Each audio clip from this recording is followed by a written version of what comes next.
दोस्तों, आप सभी का स्वागत है आपके अपने YouTube चैनल स्टडी गधा ऑफिशियल पर। आज हम पढ़ने वाले हैं पूर्व मार्क्सियन विचारों के बारे में। पूर्व मार्क्सियन विचार। तो धार्मिक दृष्टिकोण कैसा है? पूर्व मार्क्सियन विचार जनसंख्या के बारे में वे धारणा है जो थॉमस माल्थस के जनसंख्या सिद्धांत 1798 के पहले अस्तित्व में थी। इन विचारों में विभिन्न धर्म, दार्शनिक दृष्टिकोण, समाजों की मान्यताएं के आधार पर जनसंख्या वृद्धि के प्रभाव और उनके प्रबंधन की चर्चा की गई थी। यानी जो मार्क्सियन विचार है उससे पहले जो विचार दिए गए थे हम उन्हें पूर्व मार्क्सियन विचार कहते हैं।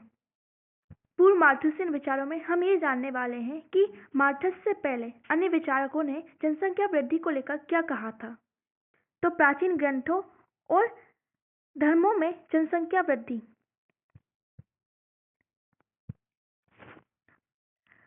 पहला पॉइंट है प्राचीन ग्रंथों और धर्मों में जनसंख्या वृद्धि। तो कई प्राचीन धर्मों में जनसंख्या को बढ़ावा देने की शिक्षा दी गई है, जैसे कि हिंदू धर्म में समृद्धि बढ़ाओ जैसी अवधारणाएं। ईसाई धर्म में बाइबल में कहा गया है उत्पन्न हो और वृद्धि करो। इस्लाम और अन्य धर्मों में परिवार विस्तार का भी समर्थन दिया गया है। विभिन्न धर्मों में जनसंख्या वृद्धि को लेकर क्या विचार है?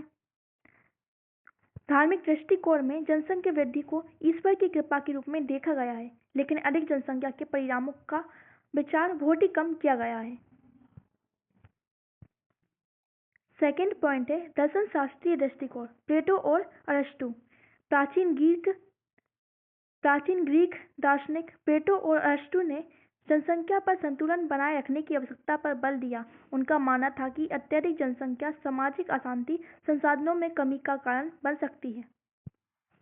जो ग्रीक दार्शनिक थे उन्होंने जनसंख्या वृद्धि के दुष्परिणामों को समझा है। उन्होंने बताया है कि अधिक जनसंख्या समाज में अशांति फैलाती है और संसाधनों की कमी का कारण बन सकती है।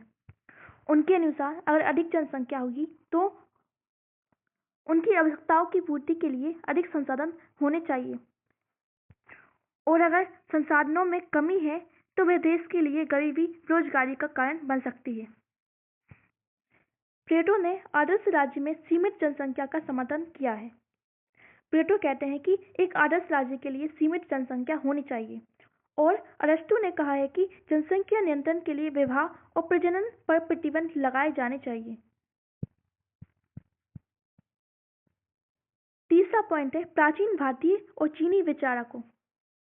अब जनसंख्या को लेकर प्राचीन जो भारतीय विचारक हैं और जो चीनी विचारक हैं उनके क्या मानने हैं। तो पहले नंबर हम बात करते हैं चाणक्य की। कौटिल्य। अर्थशास्त्र में चाणक्य ने राज्य की शक्ति को जनसंख्या से जोड़ा है, जनसंख्या को आर्थिक शक्ति और संसाधन के रूप में देखा है। चाणक्य कहते हैं कि राज्य की शक्ति जनसंख्या पर निर्भर है। अगर एक सशक्त और शक्तिशाली राज्य बनाना है तो जनसंख्या अधिक होनी चाहिए। कन्फ्यूशियस।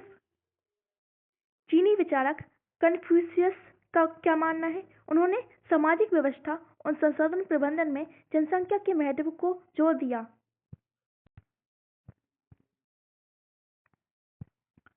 चौथा पॉइंट है मध्यकालीन दृष्टिकोण। मध्य युग में युद्ध, महामारी और प्राकृतिक आपदाओं के कारण जनसंख्या अक्सर घटती थी।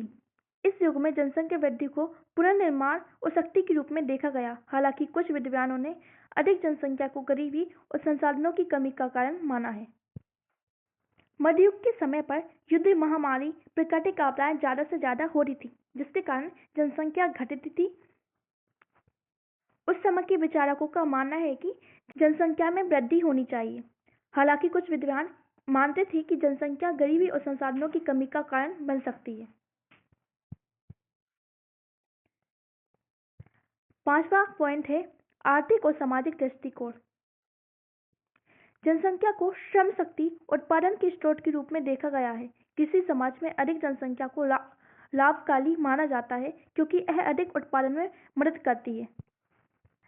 एग्जाम्पल के लिए छोटे परिवारों में लोग यह सोचते हैं कि जितने ज्यादा बच्चे होंगे उतना ही ज्यादा श्रम होगा, जिससे कि उत्पादन का स्रोत ऊपर होगा और पैसे ज्यादा आएंगे। पूर्व मार्क्सियन विचारों में जनसंख्या वृद्धि को मुख्य रूप से सकारात्मक माना गया है क्योंकि इसे शक्ति संसाधन और सामाजिक विकास के लिए महत्वपूर्ण समझा जाता था। हालांकि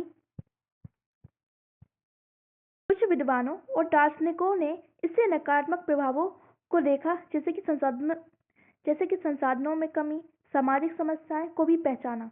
माल्थस के सिद्धांत के बाद जनसंख्या और संसाधन के बीच में संबंध पर वैज्ञानिक दृष्टिकोण विकसित हुआ है। पूर्व माल्थुसियन विचारों में जनसंख्या वृद्धि को सकारात्मक माना है कि यह शक्ति संसाधन और सामाजिक विकास के लिए महत्वपूर्ण है, जबकि कुछ विद्वान मानते हैं कि यह नकारात्मक प्रभाव को भी बढ़ावा देती है, जैसे कि संसाधन में कमी, सामाजिक समस्याएं उत्पन्न होती हैं